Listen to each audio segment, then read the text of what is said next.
Chapter 12. The Mirror of Erised. Christmas was coming. One morning in mid-December, Hogwarts woke to find itself covered in several feet of snow. The lake froze solid, and the Weasley twins were punished for bewitching several snowballs so that they followed Quirrell around, bouncing off the back of his turban. The few owls that managed to battle their way through the stormy sky to deliver post had to be nursed back to health by Hagrid before they could fly off again. No one could wait for the holidays to start. While the Gryffindor common room and the Great Hall had roaring fires, the draughty corridors had become icy and a bitter wind rattled the windows in the classroom.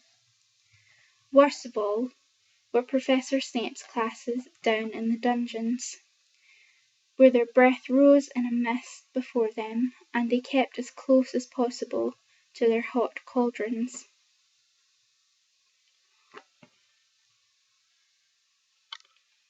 "I do feel sorry," said Draco Malfoy in one potions class, "for all those people who have to stay at Hogwarts for Christmas because they're not wanted at home." He was looking over at Harry as he spoke. Crabbe and Goyle chuckled.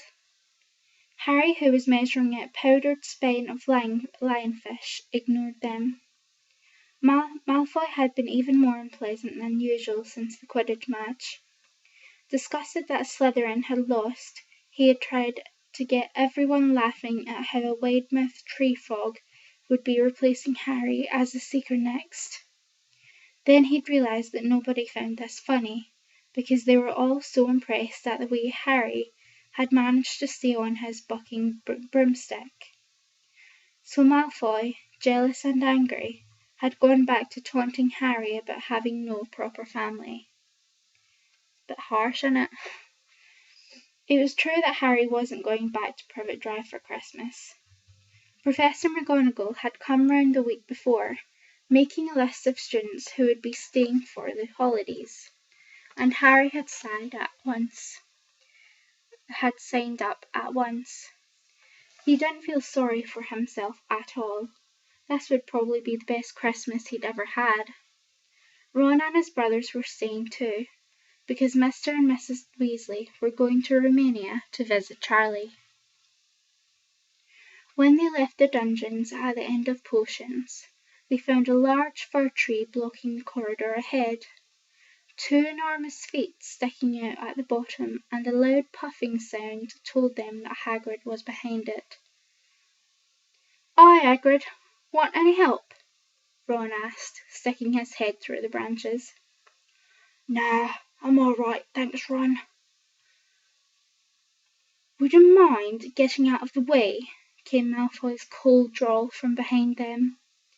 "Are you trying to earn some extra money, Weasley? Hoping to be gamekeeper yourself when you leave Hogwarts, I suppose?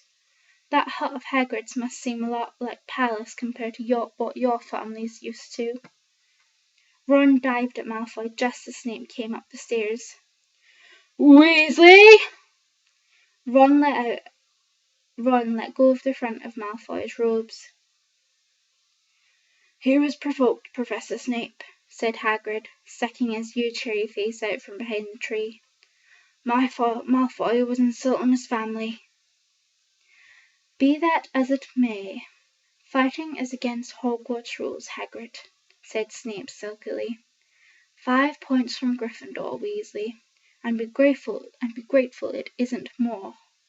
Move along, all of you." Malfoy, Crabbe, and Goyle pushed roughly past the tree, scattering needles everywhere and smirking. "I'll get them," said Ron, grinding his teeth at Malfoy's back. "One of these days, I'll get him." "I hate them both," said Harry, Malfoy and Snape. "Come on, cheer up, it's nearly Christmas," said Hagrid. "Tell you what, come with me and I'll see the Great Hall. Looks a treat." "Sorry, I promise I will get better at this." So Harry, Ron, and Hermione followed Hagrid and his tree off to the Great Hall, where Professor McGonagall and Professor Flitwick were busy with the Christmas decorations. "Ah, Hagrid, the last tree. Put it in the far corner, would you?" The hall looked spectacular. Festoons of holly and mistletoe hung all around the walls, and no fewer than 12 towering Christmas trees stood around the room, some sparkling with tiny icicles, some glittering with hundreds of candles. "How many days you got until your holidays?" Hagrid asked. "Just one," said Hermione. "And that reminds me, Harry, Ron, we've got half an hour before lunch. We should go to the library." "Oh, yeah, you're right," said Ron, tearing his eyes away from Professor Flitwick, who had golden baubles blossoming out of his wand and was trailing them over the branches of the new tree. "The library," said Hagrid, following them out of the hall. "Just before the holidays? Bit keen, aren't you?" "Oh, we're not working," Harry told them brightly. "Ever since you mentioned Nicholas Flamel, we've been trying to find out who he is." "You what?" Hagrid looked shocked. "Listen here. I've told you. Drop it. It's nothing to do with what that dog's guarding." "We just want to know who Nicholas Flamel is. That's all," said Hermione. "Unless you'd like to tell us and save us the trouble," Harry added. "We must have been through hundreds of books already, and we can't find him anywhere. Just give us a hint. I know I've read his name somewhere." "I'm saying nothing," said Hagrid flatly.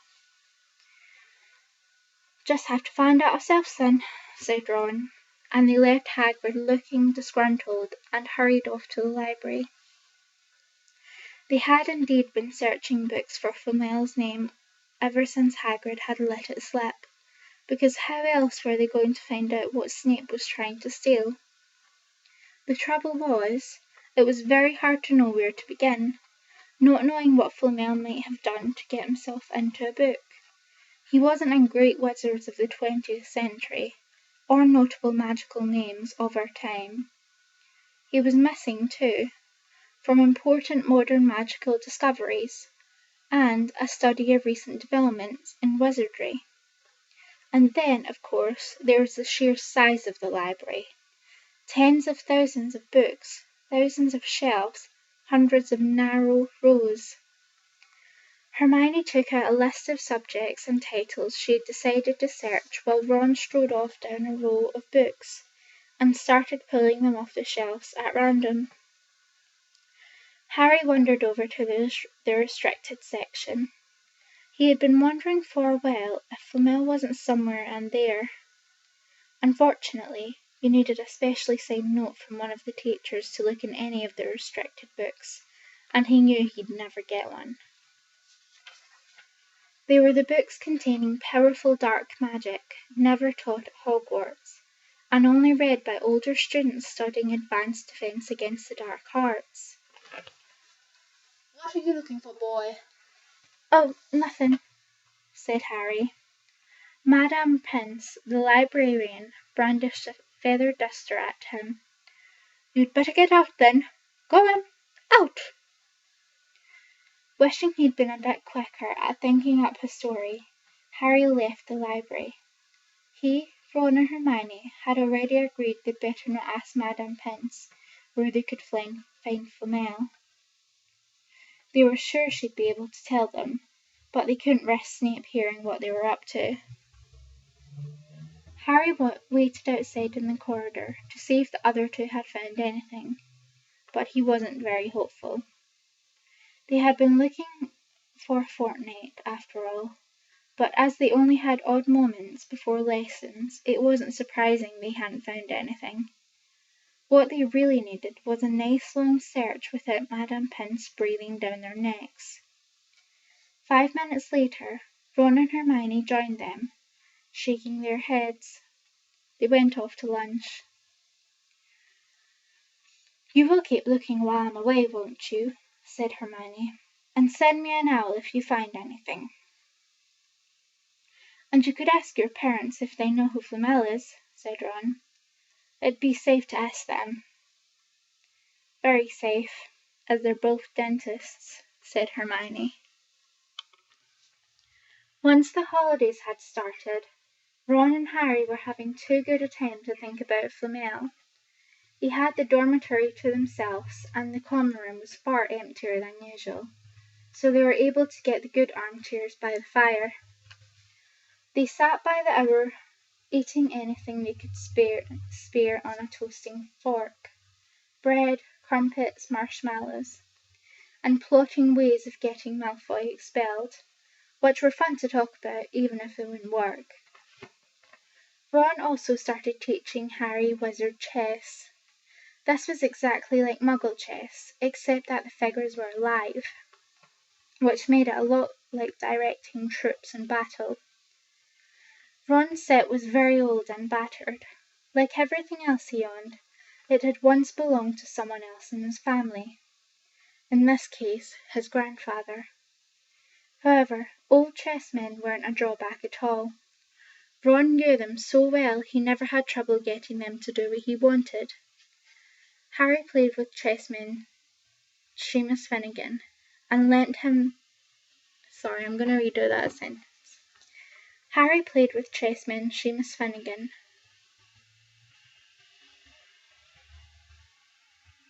Oh, sorry, okay, I've got it now. Harry played with chessmen that Seamus Finnegan had lent him, and they didn't trust him at all. He wasn't a very good player yet, and they kept shouting different bits of advice at him, which was confusing. "Don't send me there! Can't you see his knight? Send him! We can afford to lose him."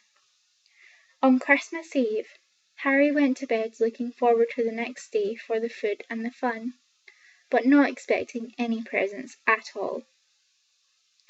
When he woke early next morning, however, the first thing he saw was a small pile of packages at the foot of his bed. "Happy Christmas," said Ron sleepily, as Harry scrambled out of bed and pulled on his dressing gown. "You too," said Harry. "Will you look at this? I've got some presents." "What did you expect? Turnips?" said Ron, turning on his own pile, which was a lot bigger than Harry's. Harry picked up the top parcel. It was wrapped in thick brown paper, and scrawled across it was, "To Harry, from Hagrid." Inside was a roughly cut wooden flute. Hagrid had obviously whittled it himself. Harry blew it. It sounded a bit like an owl. A second very small parcel contained a note. We received your message and enclosed your Christmas present from Uncle Vernon and Aunt Petunia. Sellotaped to the note was a 50-pence piece. "That's friendly," said Harry. Ron was fascinated by the 50-pence. "Wait, what a shape! This is money?" "You can keep it," said Harry, laughing at how pleased Ron was. "Hagrid and my aunt and uncle." "So who sent these?" I think I know who that one's from," said Ron, going to a pink and pointing to a pink one. "This is like really weirdly written. I'm not gonna lie, it is." "I think I know who that one's from," said Ron, going a bit pink and pointing to a very lumpy parcel. "My mum. I told her you didn't expect any presents, and—" "Oh, no," he groaned. "She's made you a Weasley jumper." Harry had torn open the parcel to find a thick, hand-knitted sweater in emerald green, and a large box of homemade fudge. "Every year she makes us a jumper," said Ron, unwrapping his own, "and mine's always maroon." "That's really nice of her," said Harry, trying the fudge, which was very tasty. His next present also contained sweets. a large box of chocolate frogs from Hermione. This left only one parcel. Harry picked it up and felt it. It was very light. He unwrapped it. Something fluid and silvery grey went slithering to the floor, where it lay in gleaming folds. Ron gasped. "I've heard of those," he said in a hushed voice, dropping the box of every flavour beans he's got from Hermione. "If that's what I think it is, they're really rare and really valuable. What is it?" Harry picking the shining silvery cloth off the floor. It was strange to the touch, like water woven into material. "It's an invisibility cloak," said Ron, a look of awe on his face. "I'm sure it is. Try it on." Harry threw the cloak around his shoulders and gave Ron a yell. "It is! Look down!" Harry looked down at his feet, but they had gone. He dashed to the mirror. Sure enough, his reflection looked back at him, just his head suspended in mid-air, his body completely invisible.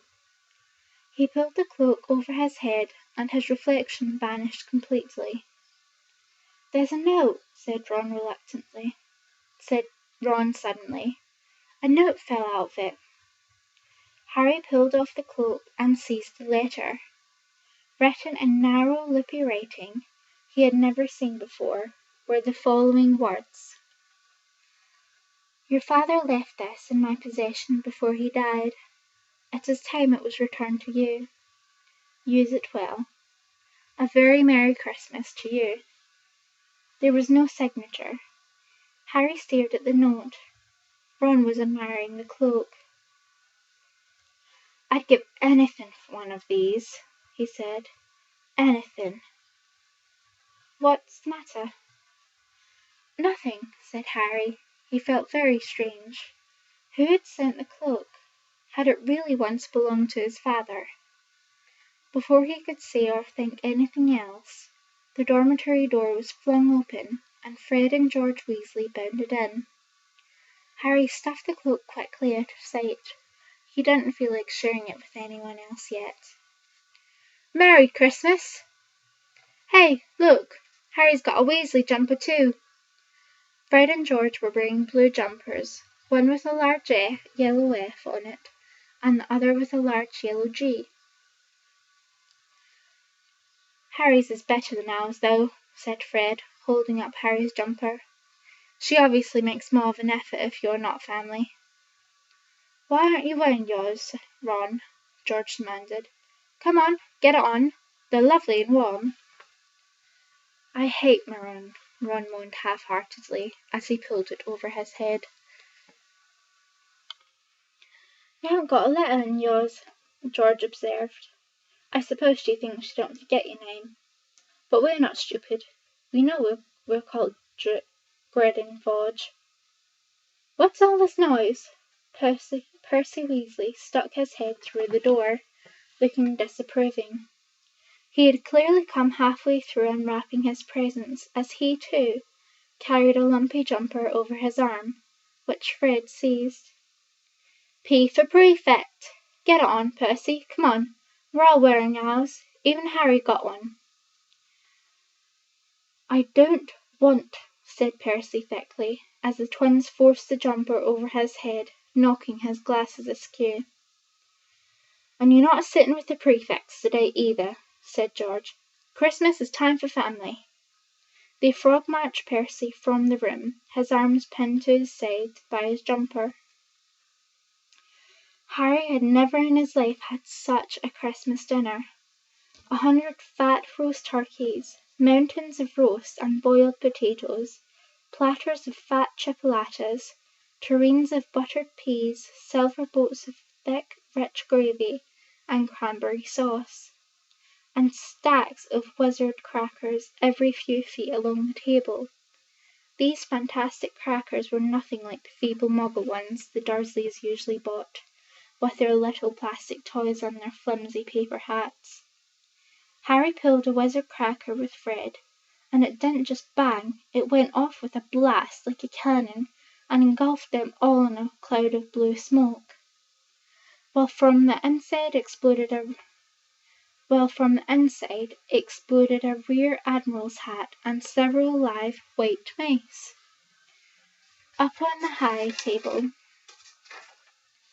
Dumbledore had swapped his pointed wizard's hat for a flowered bonnet, and was chuckling merrily at a joke Professor Flitwick had just read him. Sorry, there's a bee about to come in. I just need to close the window. Flaming Christmas puddings followed the turkey. Percy nearly broke his teeth on a silver sickle embedded in his slice. Harry watched Hagrid getting redder and redder in the face as he called for more wine, finally kissing Professor McGonagall on the cheek, who to Harry's amazement giggled and blushed, her top hat lopsided. When Harry finally left the table, he was laden down with a stack of things out the crackers, including a pack of non-explodable luminous balloons, a grow-your-own-warts kit, and his own new wizard chess set. The white mice had disappeared, and Harry had a nasty feeling they were going to end up as Mrs. Norris' Christmas dinner. Harry and the Weasleys spent half the happy afternoon having a furious snowball fight in the grounds. Then, cold, wet, and gasping for breath, they sorry, sounds like sex, doesn't it? They returned to the fire in the Gryffindor common room, where Harry broke his new chess set by losing spectacularly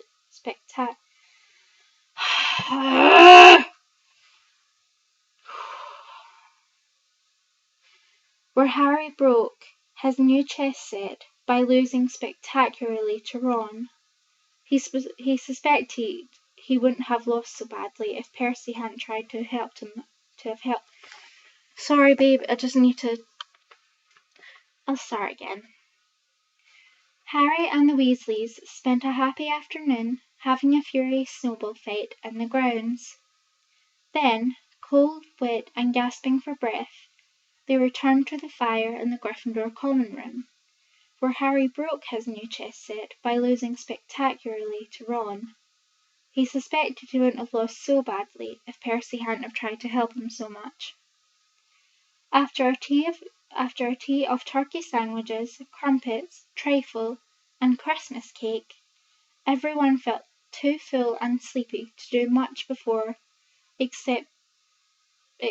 bed except sit and watch Percy chase Fred and George all over Gryffindor Tower because they'd stolen his prefect badge. It had been Harry's best Christmas day ever, yet something had been nagging at the back of his mind all day. Not until he climbed into bed was he free to think about it. The invisibility cloak, and whoever had sent it. Ron was full of turkey and cake, and with nothing mysterious to bother him, he fell asleep almost as soon as he'd drawn the curtains of his four-poster bed. Harry leant over the side of his own bed and pulled the cloak out from under it. This had been his father's. He let the material flow over his hands, smoother than silk, light as air. Use it well, the note had said. He had to try it. Now. He slipped out of his bed and wrapped the cloak around himself, looking down at his legs. He saw only moonlight and shadows. It was a very funny feeling. Use it well. Suddenly, Harry felt wide awake. The whole of Hogwarts was open to him in his cloak. Excitement flooded through him as he stood there in the dark and silence. He could go anywhere in this, anywhere, and Filch would never know. Ron grunted in his sleep.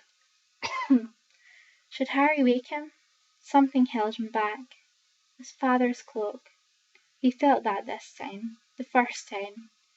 He wanted to use it alone. He crept out of the dormitory, down the stairs, across the common room, and climbed through the portrait hole. "Who's there?" squawked a fat lady. Harry said nothing. He walked quickly down the corridor. Where should he go? He stopped, his heart racing, and thought. And then it came to him. The restricted section in the library. He'd be able to read as long as he liked, as long as it took to find out who Flamel was. He set off, drawing the invisibility cloak tight around him as he walked. The library was pitch black and very eerie. Harry lit a lamp to see his way along the rows of books. The lamp looked as if it was floating along mid-air, and even though Harry could feel his arm supporting it, the sight gave him the creeps. The restricted section was right at the back of the library. Stepping carefully over the rope which separated these books from the rest of the library, he held up his lamp to read the titles. They didn't tell him much. Their peeling faded gold letters, spelling words in languages Harry couldn't understand. Some had no title at all. One book had a dark stain on it that looked horribly like blood.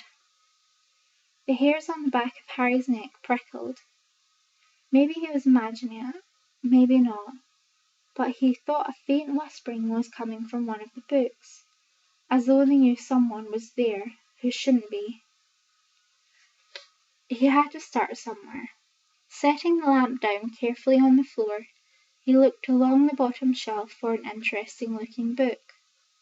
A large black and silver volume caught his eye. He pulled it out with difficulty, because it was very heavy, and balancing it on his knee, let it fall open. A piercing, blood-curdling shriek split the silence. The book was screaming. Harry snapped it shut, but the shriek went on and on, one high, unbroken, ear-splitting note. He stumbled backwards and knocked over his lamp, which went out at once. Panicking, he heard footsteps coming down the corridor outside. Stuffing the shrieking book back on the shelf, he ran for it. He passed Filch almost in the doorway. Filch's pale wild eyes looked straight through him, and Harry slipped under Filch's outstretched arms and streaked off up the corridor. The book's shriek still ringing in his ear. He came to a sudden halt in front of a tall suit of armour. He had been so busy getting away from the library, he hadn't paid attention to where he was going. Perhaps because it was dark, he didn't recognize where he was at all. There was a suit of armour near the kitchens, he knew, but he must be 5 floors above there. "You asked me to come directly to you, Professor, if anyone was wandering around at night, and somebody's been in the library. Restricted section." Harry felt the blood drain out of his face. Wherever he was, Filch must know a shortcut, because his soft, gracie voice was getting near. And to his horror, it was Snape's voice who replied. "The restricted section? Well, they can't be far. We'll catch them." Harry stood rooted to the spot as Filch and Snape came around the corner ahead. They couldn't see him, of course, but it was a narrow corridor, and if they came much nearer, they'd knock right into him. And the cloak didn't stop him from being solid. He backed away as quietly as he could. A door stood ajar to his left. It was his only hope. He squeezed through it, holding his breath, trying not to move it, and to his relief he managed to get inside the room without their noticing anything. They walked straight past, and Harry leant against the wall, breathing deeply, listening to their footsteps dying away. That had been close, very close. It was a few seconds before he noticed anything about the room he had decided to hide in. It looked like a disused classroom. The dark shapes of desks and chairs were piled against the walls, and there was an upturned waste paper basket. But propped against the wall, facing him, was something that didn't look as if it belonged there. Something that looked as if someone had just put it there to keep it out of the way. It was a magnificent mirror, as high as the ceiling, with an ornate gold frame, standing on two clawed feet. There was an inscription carved around the top. Erised stra eru oit ub kafru oit o woshi. His panic fading now that there was no sound of filching Snape, Harry moved nearer to the mirror, wanting to look at himself, but see no reflection again. He stepped in front of it. He had to clap his hands to his mouth to stop himself screaming. He whirled around, his heart pounding far more furiously than when the book had screamed, for he had not only seen himself in the mirror, but a whole crowd of people standing right behind him. But the room was empty. Breathing fast, he turned slowly back to the mirror.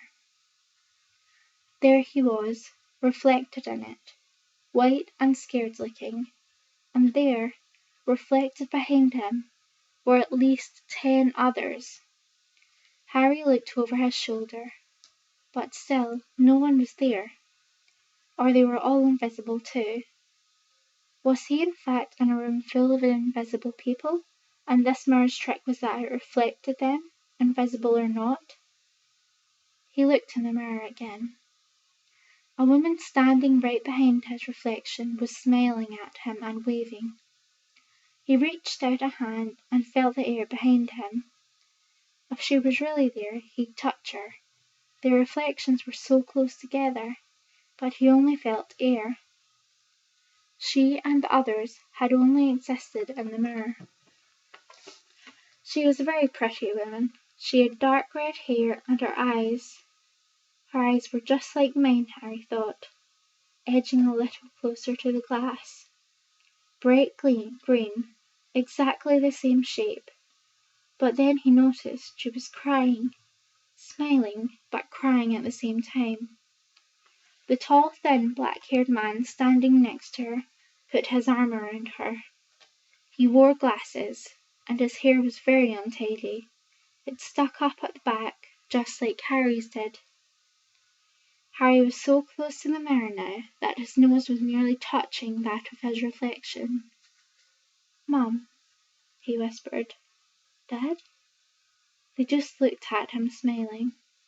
And slowly Harry looked into the faces of the other people in the mirror, and saw other pairs of green eyes like his, other noses like his, even a little old man who looked as though he had Harry's knobbly knees. Harry was looking at his family for the first time in his life. The Potters smiled and waved at Harry, and he stared hungrily back at them. His hands pressed flat against the glass as though he was hoping to fall right through it and reach them. He had a powerful kind of ache inside him, half joy, half terrible sadness. How long he stood there, he didn't know. The reflections did not fade, and he looked and looked until a distant noise brought him back to his senses. He couldn't stay here. He had to find his way back to bed. He tore his eyes away from his mother's face, and whispered, "I'll come back," and hurried from the room. "You could have woken me," said Ron crossly. "You can come tonight. I'm going back. I want to show you the mirror." "I'd like to see you, Mum and Dad," said Ron eagerly. "And I want to see all your family, all the Weasleys. You'll be able to show me your other brother and sister and everyone. Your other brother and everyone." "You can see them any old time," said Ron. "Just come round my house this summer. Anyway, maybe it only shows dead people. Shame about not finding Flamel, though. Have some bacon or something. Why aren't you eating anyway?" Harry couldn't eat. He had seen his parents and would see them again tonight. He had almost forgotten about Flamel. It didn't seem very important anymore. Who cared about what that three-headed dog was guarding? What did it matter if Snape stole it, really? "Are you all right?" said Ron. "You look odd."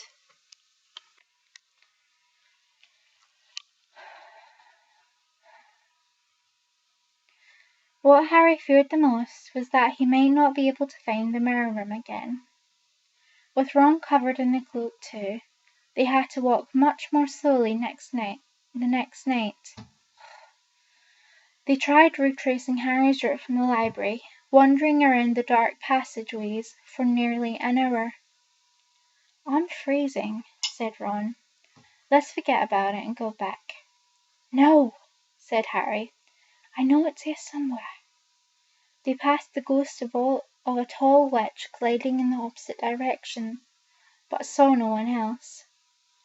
Just as Ron started moaning that his feet were dead with cold, Harry spotted the suit of armor. "It's here, just here, yes." They pushed the door open. Harry dropped the cloak from his shoulders and ran to the mirror. There they were. His mother and father beamed at the sight of him. "See?" Harry whispered. "I can't see anything." "Look! Look at them all! There are loads of them." "I can only see you." "Look at it properly. Go on, stand where I am." Harry stepped aside, but with Ron in front of the mirror, he couldn't see his family anymore. Just Ron in his paisley pajamas. Ron, though, was staring transfixed at his image. "Look at me," he said. "Can you see all your family standing around you?" "No, I'm alone." "But I'm different. I look older. And I'm head boy." "What?" "I am. I'm wearing the badge like Bill used to. And I'm holding the house cup and the Quidditch cup. I'm Quidditch captain, too." Ron tore his eyes away from this splendid sight to look excitedly at Harry. "Do you think this mirror shows the future?" "How can it? All my family are dead. Let me have another look." "You had it all to yourself last night. Give me a bit more time." "You're only holding the Quidditch cup. What's interesting about that? I want to see my parents." "Don't push me." A sudden noise outside in the corridor put an end to their discussion.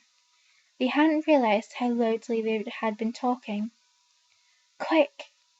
Ron threw the cloak back over them as the luminous eyes of Mrs. Norris came round the door. Ron and Harry stood quite still, both thinking the same thing. Did the cloak work on cats? After what seemed an age, she turned and left. "This isn't safe. She might have gone for Filch. I bet she heard us. Come on." And Ron pulled Harry out of the room. The snow still hadn't melted next morning. "Want to play chess, Harry?" said Ron. "No."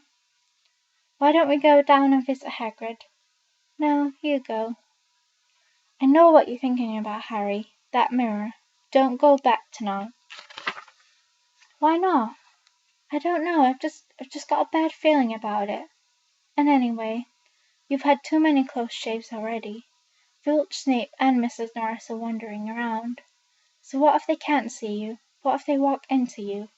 What if you knock something over?" "You sound like Hermione." "I'm serious, Harry. Don't go." But Harry only had one thought in his head, which was to get back in front of the mirror, and Ron wasn't going to stop him. That third night he found his way more quickly than before. He was walking so fast he knew he was making more noise than was wise, but he didn't meet anyone. And there were his mother and father smiling back at him again, and one of his grandparents nodding happily. Harry sank down to sit on the floor in front of the mirror. There was nothing to stop him staying here all night with his family. Nothing at all. Except... "So, back again, Harry." Harry felt as though his insides had turned to ice. He looked behind him. Sitting in one of the desks by the wall was none other than Albus Dumbledore. Harry must have walked straight past him, so desperate to get to the mirror he hadn't noticed him. I didn't see you, sir. Strange how short-sighted being invisible can make you, said Dumbledore, and Harry was relieved to see he was smiling. So, said Dumbledore, slipping off the desk to sit on the floor with Harry, you, like hundreds before you, have discovered the delights of the Mirror of Erised. I didn't know what it was called, sir, but I expect you've realized by now what it does. Well, it shows me my family, and it showed your best friend Ron himself as head boy. How did you know? I don't need a cloak to become invisible, said Dumbledore gently. Now can you think what the Mirror of Erised shows us? Harry shook his head. Let me explain. The happiest man on earth would be able to use the Mirror of Erised as a normal mirror. That is, he would look into it and see himself exactly as he is. Does that help? Harry thought. Then he said slowly, it shows us what we want, or whatever we want. Yes and no, said Dumbledore quite quietly. It shows us nothing more or less than the deepest, most desperate desire of our hearts. You, who have never known your family, see them standing around you. Ronald Weasley, who has always been overshadowed by his brothers, sees himself standing alone, the best of all of them. However, this mirror will give us neither knowledge or truth. Men have wasted away before it, entranced by what they have seen, or been driven mad, not knowing if what it shows is real or even possible. The mirror will be moved into a new home tomorrow, Harry, and I ask you not to go looking for it again. If you ever do run across it, you will now be prepared. It does not do well. It does not to sorry. It does not do to dwell on dreams and forget to live. Remember that. Now, why don't you put that admirable cloak back on and get off to bed? Harry stood up. Sir, I'm Professor Dumbledore. Can I ask you something? Can I ask you something? Obviously, you've just done so. Dumbledore smiled. You may ask me one more thing, however. What do you see when you look in the mirror? I see myself holding a pair of thick woolen socks. Harry stared. One can never have enough socks, said Dumbledore. Another Christmas has come and gone, and I didn't get a single pair. People will insist on giving me books. It was only when he was back in bed that it struck Harry that Dumbledore may not have been quite truthful. But then, he thought, as he shoved Scabbers off his pillow, it had been quite a personal question. That's that chapter done, baby. Toop, toop, toop, toop, toop, toop, toop.